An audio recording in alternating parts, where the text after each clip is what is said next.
Governor Landry and other emergency officials and local leaders are expected to be there at that press conference to bring us the very latest on what we know there. As far as proximity is concerned, because we just had those two live shots from Mike McDaniel, also Leah McNeil, they represent the line of Bourbon Street that is closed off as we take a live look there at the press conference, waiting for officials to take the podium, and once they do, we will take this live.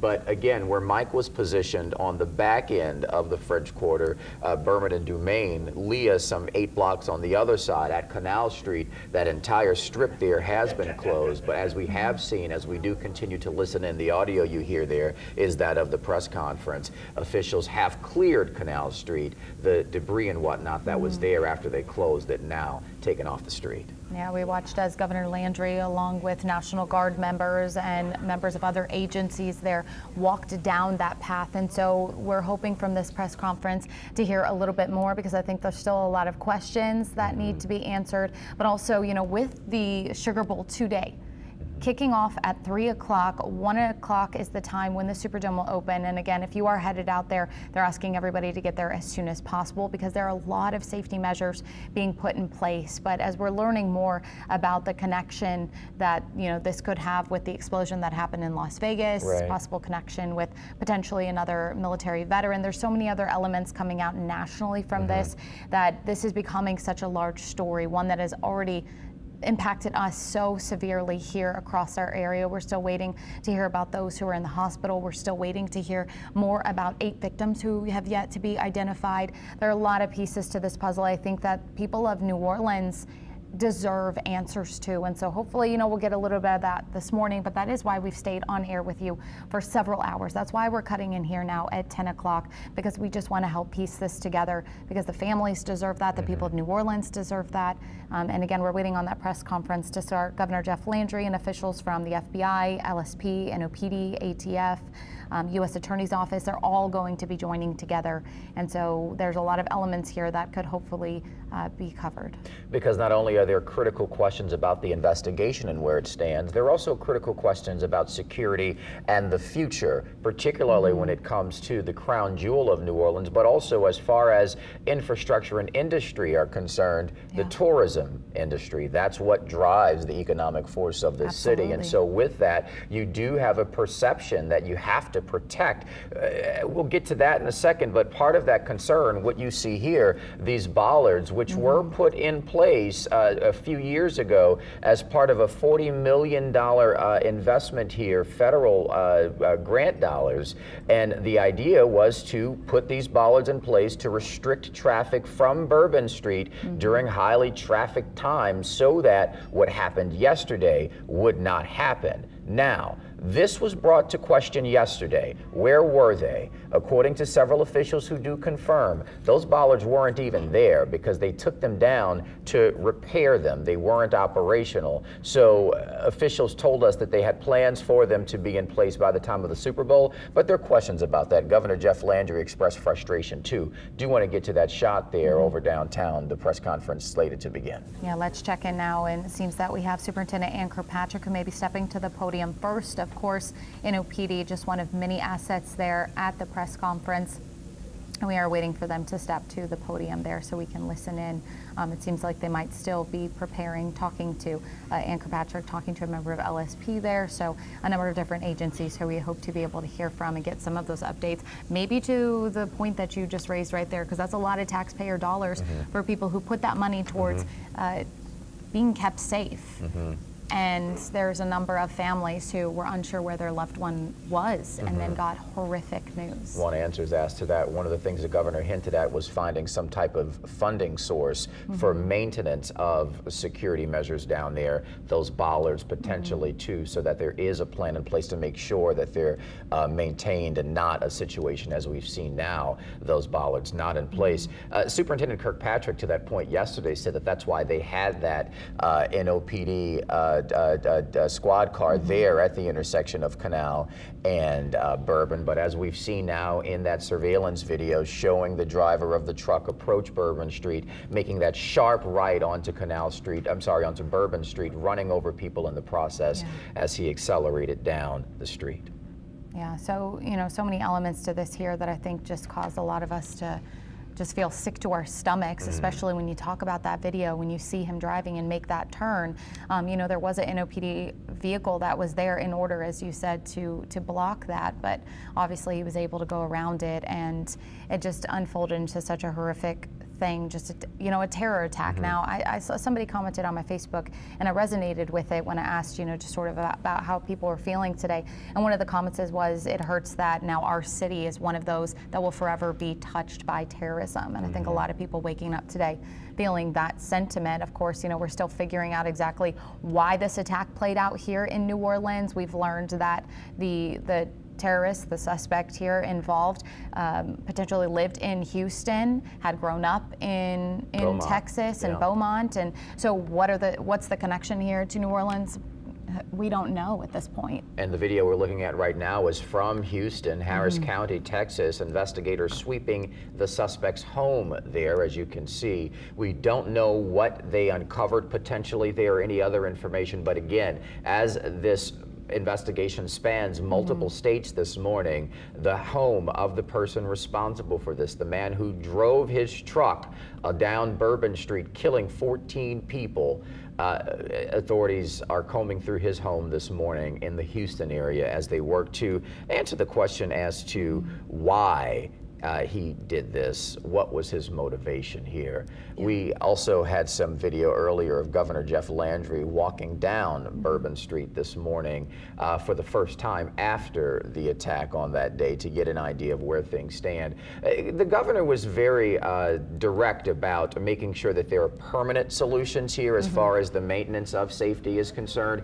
That is that video from the 8 o'clock hour this morning. The governor, also National Guardsmen and other officials walking along Bourbon Street, which remains closed. The governor wanting to get a better idea of how things look here, but also the scope of the investigation scene, which again spans some 8 blocks, because where Lee is reporting at Canal and Bourbon, juxtapose that to where Mike McDaniel is reporting 8 blocks there at Dumaine and Bourbon, where authorities yesterday found explosive devices.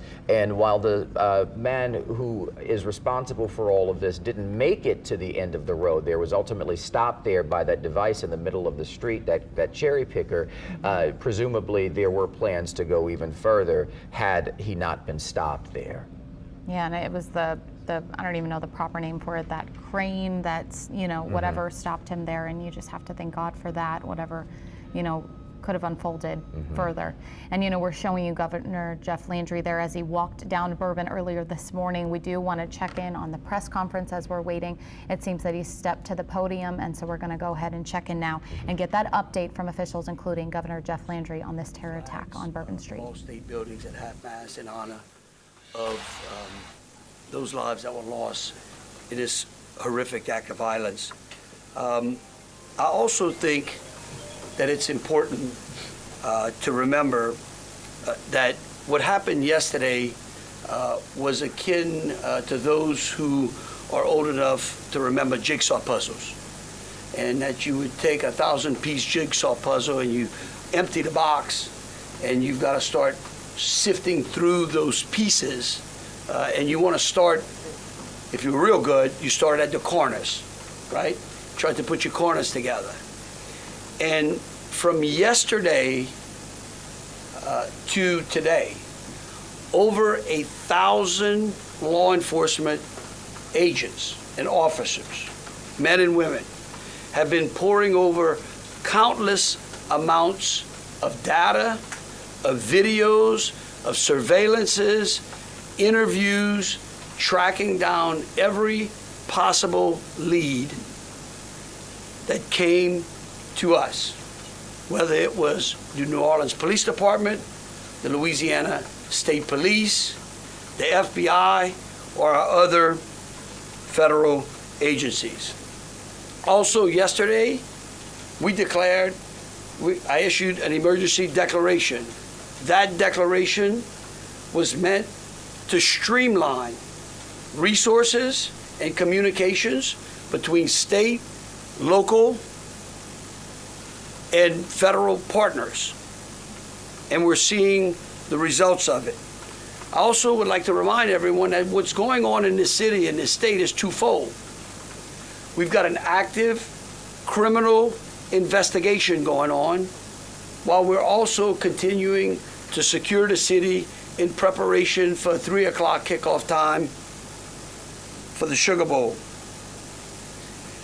With that, I would also remind those who are in the city that as far as state resources are concerned, we have the Louisiana State Police, the Louisiana National Guard, which was part of that emergency declaration, which allowed us to put an entire MP company on the ground.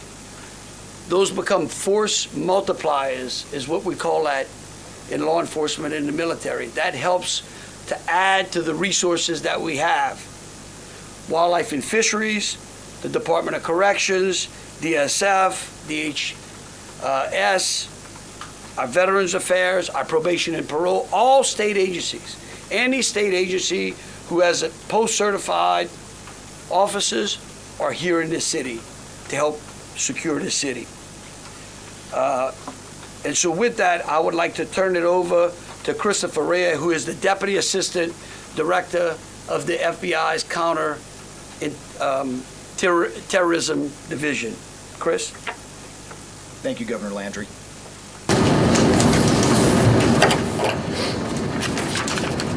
Good morning. I am FBI's Deputy Assistant Director, Christopher Rea. I'm from our Counterterrorism Division at headquarters.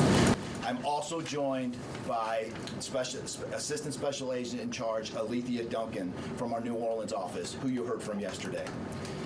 I'm here to discuss not only the latest investigative information we have here in New Orleans, but I'll also let you know about other investigative activities outside of the state. I first, and most importantly, want to send our deepest condolences to the victims of this horrific attack and their loved ones. 14 innocent victims were killed in this senseless attack, and at least 35 are injured. We cannot ease the grief people in this community and across the nation are feeling at this time, but rest assured, we stand with you and in support of you. All the resources, and I'm going to go into that a little bit later, all the resources of the FBI are being focused on tracking down every piece of evidence, every lead, every interview, every potential lead we've got. While I won't be able to answer all your questions today, my goal is to be as forthcoming as possible with you on what we've uncovered so far. First and foremost, let me be very clear about this point. This was an act of terrorism. It was premeditated and an evil act. This was obviously a critical incident, and with that, lots of information and tips come pouring in from law enforcement, first responders, and the public. We have been aggressively running down these tips and information. As you all know, that takes time, and we will continue to do so until every lead has been followed through on. This investigation is only a little more than 24 hours old. So I ask you to keep in mind that as I go through some of the specifics later. But at this point, currently, and this is another fact I want to be clear on, we do not assess at this point that anyone else involved in this attack except for Shamsa Din Jabbar, the subject you've already been briefed on. A little bit about what the FBI is doing. So we are surging people and assets to the area from across the region and across the nation. Special agents in multiple field offices across the country have been deployed and are assisting with potential aspects of this investigation and following up on every lead. Additional teams of special agents, professional staff, and victim specialists continue to arrive to provide more investigative power and assistance to the victims and their families. We've also forward deployed a number of our critical incident response group assets, including members of our hostage rescue team, special agent bomb technicians, and crisis management coordinators. In addition, we have deployed more evidence response technicians to continue to process the various scenes that we have. So far, we have received just over 400 tips from the public, and that information is being followed up on both here in New Orleans and across the country. Some of the tips are here in New Orleans, and there are other tips in other states across the country that we are following up on. The FBI team and our law enforcement partners here are also reviewing hundreds of hours of surveillance and other video from both the French Quarter and other locations.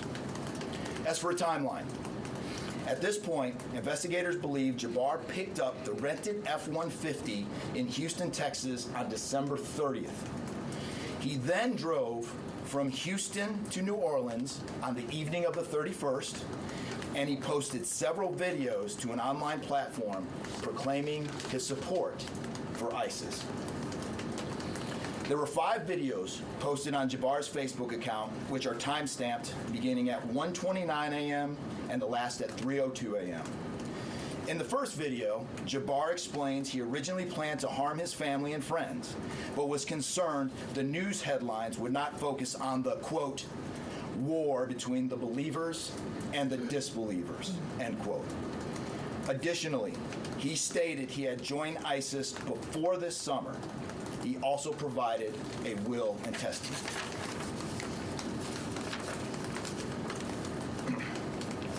FBI and ATF. FBI, we have a couple different scenes at the location. We have released the scene at Bourbon Street. That scene has been released. We also have a scene off of Mandeville Address, where we are currently searching that scene right now. FBI and ATF agents have secured that house, and that location is being searched for potential evidence. On New Year's morning, Jabbar opened fire after ramming through a blocked-off area of Bourbon Street, used his truck as a weapon to run over the victims. Teams of specially trained victim specialists, again, as I said, are on the ground here in New Orleans, assisting survivors of the attack and loved ones of the deceased. We do not believe the public is in any danger around any of these locations. 3 phones linked to Jabbar have been recovered, and digital media exploitation is a priority to see what is on the devices and determine if there are any other potential leads. Additionally, we have recovered 2 laptops and are currently reviewing them for any potential leads. Those laptops were recovered at the Mandeville address. Evidence technicians will also be going over the F-150 truck Jabbar was driving. As you know, we recovered an ISIS flag from the back of the vehicle. Jabbar declared his support for the terrorist group on social media, as I stated before, as he made his way to New Orleans. FBI bomb technicians also recovered 2 IEDs in coolers, one from the cross-section of Bourbon and Orleans Street, and the second at an intersection approximately 2 blocks away. There were multiple reports of other devices.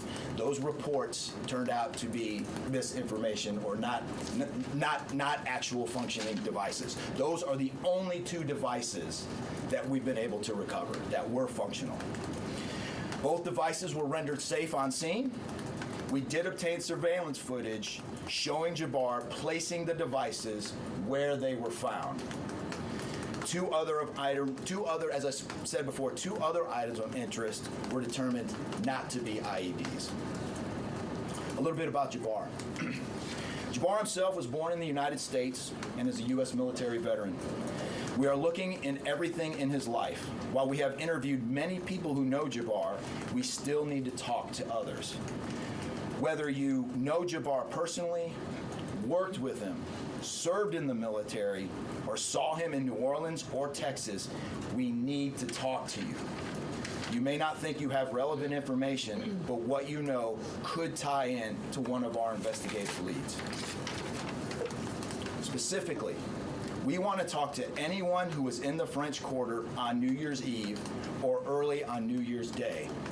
That includes people spotted near one of the 2 IEDs on Bourbon Street, The IED was inside a cooler, and many people stopped and looked at the cooler and then continued on their way. Let's be clear, again, we do not believe at this point these people are involved in this incident in any way. We want to speak to them as witnesses and want to know what they saw and when. I went down to the crime scene last night. It is very hard to put into words what it looked like and how difficult it was to see.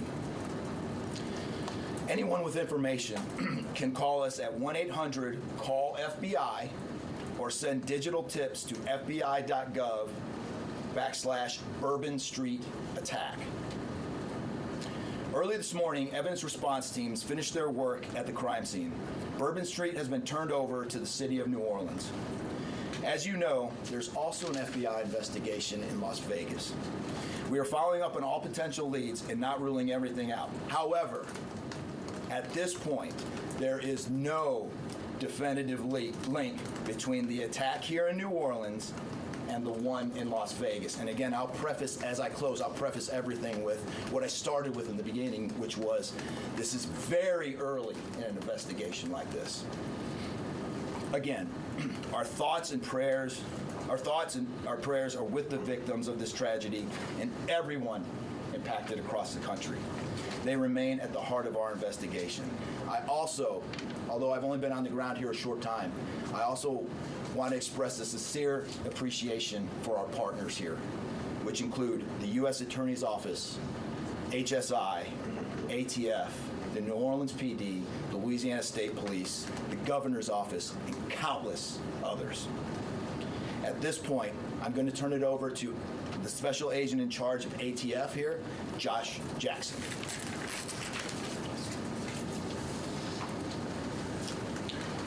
Hey, good afternoon. As stated, my name is Joshua Jackson. I am the Special Agent in charge for the ATF New Orleans Field Division. And ATF's primary mission is preventing, reducing, and solving violent crime throughout the United States and abroad. Solving part is the focus of this investigation. ATF resources that have been brought to bear to the city and to focus with our federal, state, and local partners have been our national response team. We spoke about the scene that's still being processed now. The National Response Team of ATF is a team of certified fire investigators, certified explosive specialists, fire engineers, electrical engineers. These folks will give us additional investigative leads to help the investigative team identify what happened at the location in Mandeville and identify how that fire started and move the investigation forward from there. Additional resources that ATF has brought to bear into the city. There's our ATF Special Response Team. This is a tactical team capable of handling any sort of enforcement operation. This team is deployed, on set, and ready for the Sugar Bowl today. This team is also made available to the Louisiana State Police and also New Orleans Police Department to assist with any efforts that they may have during this period. Additional resources, as the governor alluded to, he executed executive powers and had an emergency declared to where ATF was able to tap in to Emergency Support Function 13 resources. This allowed us to bring additional explosive detection canines so that we can safely sweep the city and safely sweep the Super Bowl in preparation for the game today. These resources will still be in the city as we lead up to the Super Bowl and through Mardi Gras. These type of ATF resources will be here. The last resources ATF has brought to bear, probably the most important one, there's our victim witness coordinators. These folks come in and they provide resources to the victims and the family members that have suffered greatly during this tragedy. The entire city hurts, but the victims and the family members are in need of resources and care long after this investigation wraps up. This time next year to be hard for the families and friends who suffered during this event. So our victim witness coordinators are working with the FBI, the City of New Orleans coordinators to provide resources to these folks out here. And as we move forward, ATF will be committed. We will work with the investigative team moving this investigation forward, but also we'll be here to make sure the city is safe and prepared as we move into the Super Bowl. And with that, I'm going to turn it over to our mayor of this great city, New Orleans. Madam Mayor. Thank you so much. Thank you so much. Well, good morning once again. And I just want to just echo my thank yous to the unified command of our law enforcement partners and at every single level, federal, state, and governor. Governor, thank you for your partnership. Thank you. I also want to thank the residents and the visitors of the city of New Orleans for your patience, for your support, and most of all, your prayers. Our hearts and prayers continue to go out to the victims' families, and the city of New Orleans, we're resilient.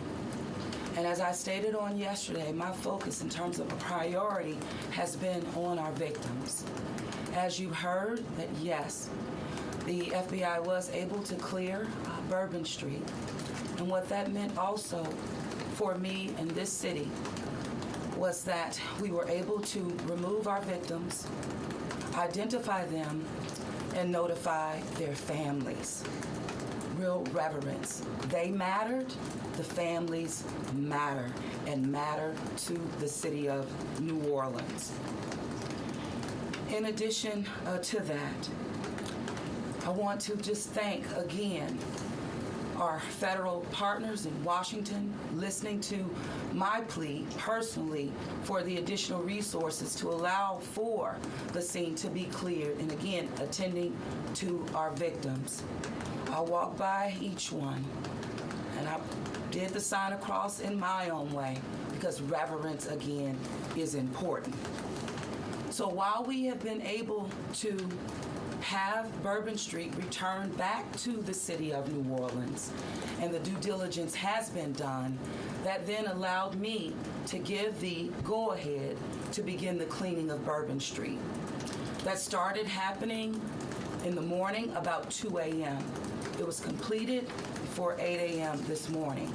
But that has really set the tone, I would say, and with the confidence that I have in the law enforcement partners, all of the resources that have been activated, how we have made sure that safety continues to be our top priority, how our assets have been deployed strategically, again, for the safety and the protection of our visitors and our residents in the city. And because of that, the confidence is there to reopen Bourbon Street to the public prior to game time today. The first order will be to allow for vendors to come in and service the businesses. That's important in order for us to stand up activation, as you know, Governor. And so with that, I want to reassure the public that the city of New Orleans is not only ready for game day today, but we're ready to continue to host large-scale events in our city, because we are built to host at every single turn. I want to, again, thank all of those who responded to the FBI's call for information and tips. As you heard, that has been useful. Continue to do that. The investigation is still active and absolutely under the FBI's leadership. We will continue to operate and cooperate as we always have. So I want to also thank all of our partners for the added resources for victim and crisis management. We know that that's, again, important. Working with our partner, the Greater New Orleans Foundation, we have set up a fund for our victims' families for not only today but into the future. As you heard, this is going to be a long process for our people. So with that, the city of New Orleans, and with all of my confidence, we are ready.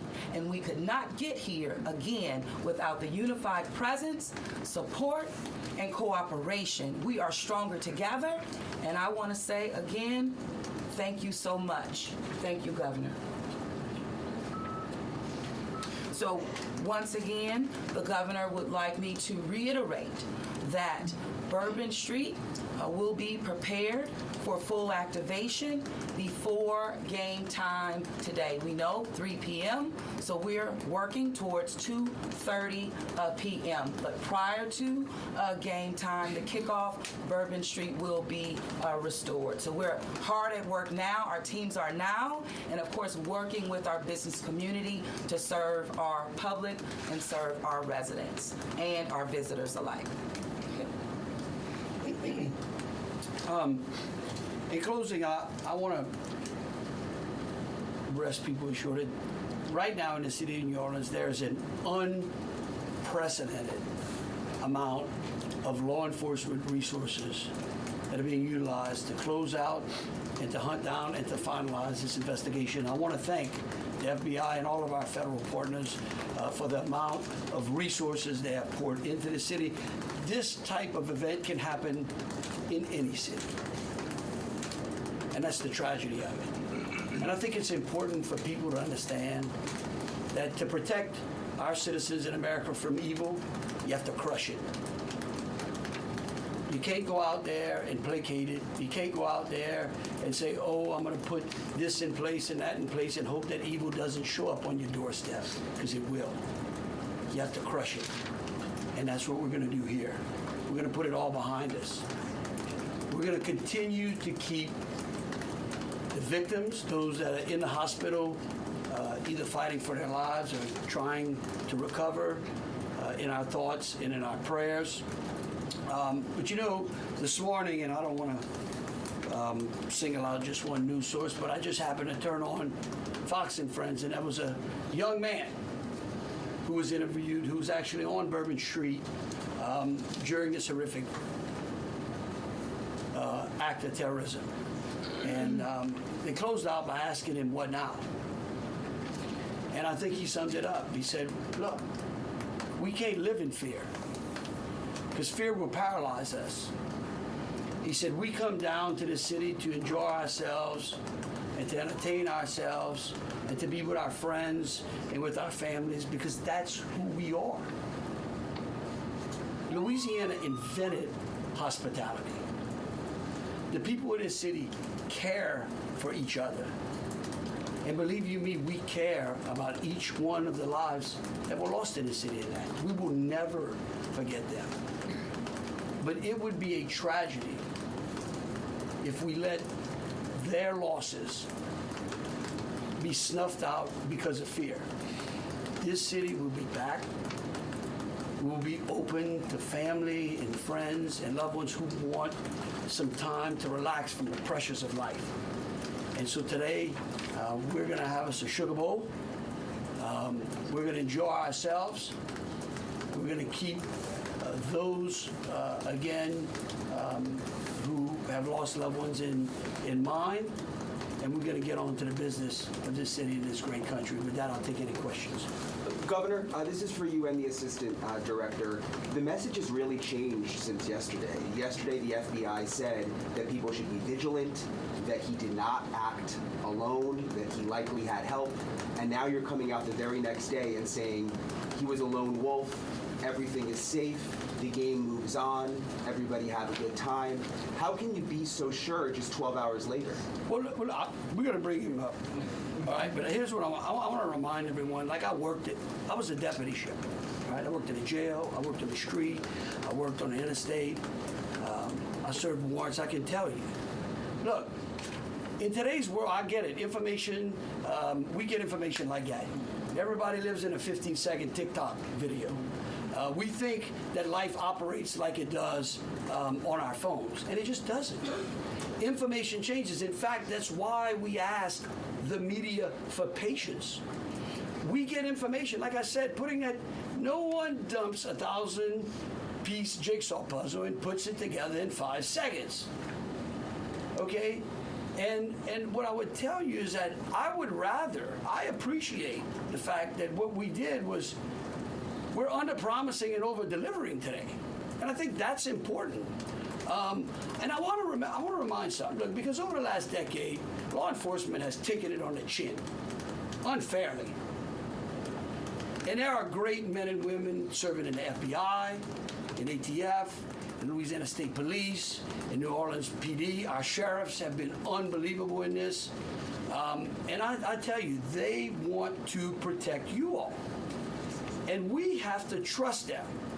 And sometimes the information we put out, we end up finding out that it may be incorrect. But guess what? What we're doing here is something that I think is important. It's called transparency. Hey, look, something may change again. Here's what I do know, though. Right now, this is one of the safest places on earth. It doesn't mean that nothing can't happen. Thank you, Governor. And to echo exactly, I think the governor put it eloquently, as Khabib said. In a lot of these instances, I also had the opportunity to deploy to Boss Bomb, and I will tell you this is almost carbon copy to Boss Bomb as far as the inaccurate reporting that comes up. And what the governor said is we want to be transparent with the public. Years of the FBI not being transparent, we're being as transparent as we possibly can. Unfortunately, as we're being transparent, unfortunately for that, there is some information that we have to go back and recorrect. And in this particular incident, you heard the resources that we brought, that the other state and locals have brought. We've had 24 hours now to go through media, to go through phones, to interview people, to analyze those videos, analyze other databases. And after all of that, there's been hundreds and hundreds of leads done just in 24 hours. We're confident at this point that there is no accomplices. And I'll give you an idea of how that information sometimes, a lot of the early reports came out that there were extra people that were setting the coolers down, right? It turns out those were just patrons on the street that were looking inside the coolers, right? Well, we didn't know that at first. We had to kind of track all that down and put that to rest. So that's just an example of one of the pieces of information, but there were other pieces of information that after we got our feet under us a little bit and on the ground here, we were able to put together a much more accurate picture of the subject and his intentions. Just to follow up, what's the suspect The rate? updated death toll, we just wanted to double check that. Yes. The 14, not 15. Sorry, sir. 14, and then the shooter himself would be 15 total, to include the shooter. And to Was clarify, the terrorist wearing a the suicide vest? IEDs, That's my follow-up. were the IEDs pipe bombs, and have you discovered a remote detonator anywhere? And when you said that you have surveillance footage of the suspect planting those IEDs, what time roughly were they planted? Yeah, those roughly a couple hours. I don't have the exact times in front of me. A couple hours prior to the attack. Before midnight, to after, attack. you know, Probably after midnight. I want to say 1 or 2 in the morning, So but I he can't. left the area and came back. Correct. That's our assumption now. I mean, we still have a lot to work through. We're getting more surveillance video and everything else, but that's the assumption. Was he wearing a suicide Were vest? there sweeps being done on Bourbon Street? Would there have been canines out on New Year's Eve? Would there have been bomb sweeps done Look, I as part think of the regular precautions? Let me just say this, and either Joe or Rob will correct me. Look, a bomb dog doesn't operate like a drug dog, right? On Bourbon Street, there's a lot of senses, right? A lot of smells. I don't think you can run a bomb dog down Bourbon Street with thousands of people there and be able to sniff out a bomb. What we've been doing, what they have been doing, is certainly a complete sweep of the quarter because of the limited amount of traffic that's been out there. Let me just say this. I think this may help. It would be my hope that as some additional time goes through, maybe closer to maybe the beginning of next week, we will, if we've got it to what extent buttoned up as we could, I would work with the FBI and the city, and maybe we can come up with a timeline to be able to get you those information, kind of walk everyone through from day one through. I think it's extremely premature, and you're really putting us on some speculative grounds to ask some of those questions, because again, it's only been 24 hours. I mean, can you imagine how far we've come in 24 hours? So, just clarify if there was pipe bombs and a remote detonator. Was he wearing a Pipe suicide bombs and a remote detonator. Well, we'll go What one is time. being done to make Bourbon Street safer tonight than it was New Year's Eve? Are temporary bollards being brought in to block off the street, and why weren't those used on New Year's Eve? Well, look, here's what I'm going to say. Every time some bad guy does something like this, there's what we call an after-action review.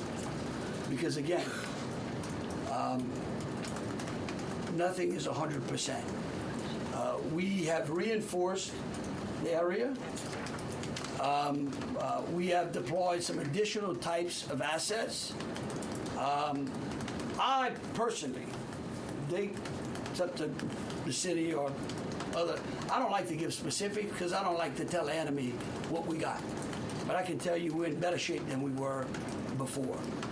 We have time for 2 more questions. What brought him down? Can you speak to the Mandeville scene? And some neighbors at that site told us they smelled smoke early in the morning. Was there a fire there? Any kind of burning happening? Yeah, Do you still believe that that fire happened after the suspect was killed? That's correct. Yeah, I'll move to 18. I do want to address the suicide vest question. I want to kill that one right away. There was no evidence that the subject was wearing a suicide vest at all. So I will turn the Mandeville stuff over to ATF. Yeah, as to the fire at the Mandeville scene, so our working theory now is that the fire started after Jabbar was already deceased. There's a lot of different ways that can happen. You could have different time devices. You could have a long cord that extended that time. You could also have pressure cookers that were put on top of the stove filled with gasoline, and then it went off. There's a lot of different ways to do it, but that is why our ATF National Response Team is here to answer those questions and get that investigative lead back to our team. So more to come on that. We're still processing that scene. We're out there right now. Are you able to for how he became radicalized over all of this time? What brought him to Bourbon Street? Do we understand? Was there any international travel involved? What led him down this path to the sort of radicalization? Sure, a lot of questions we're still asking ourselves. We know that he specifically picked out Bourbon Street. Not quite sure why. I mean, I think one can assume that it was lots of people New Year's Eve, with a target for an attack. That's the stuff in the coming days as far as that path to radicalization that we're really going to be digging into and making a priority of. So what I can tell you right now is that he was 100% inspired by ISIS, and so we're digging through more of the social media, more interviews, working with some of our other partners to ascertain just how to ascertain a little bit more about that connection. Right there. You've had your hand up for a while. Sorry. Thank you. I appreciate it. It's actually for Special Agent Ryan. Sir, I prefer someone should. In order to reassure people, would you be able to explain the analysis and evidence that has led to this most recent understanding that he was a lone actor and that there is at this point, at least from your understanding, no further danger to the public? Sure. I think a lot of that, multiple interviews, the hundreds of interviews that we've conducted so far, the social media review that we've done of his accounts, by my count now, the 5 devices we have, the 3 cell phones and the 2 laptops, been able to initially triage or go through that, and there is just nothing to indicate through call records, through anything on those devices, through interviews, through anything in our systems that he was aided in this attack by anybody. And again, I have to caveat, like the governor said, it's just 24 hours into it, and that could change. But right now, we've got a much better picture and much more confidence on what we were dealing with than we were just 24 hours ago. Thank you all so very much. Again, we're going to try to get y'all as much information as possible. So any additional information we put out through press releases. Thank you so very much. Moving forward, are we going to be making Bourbon Street a pedestrian only? Or are we going to be allowing cars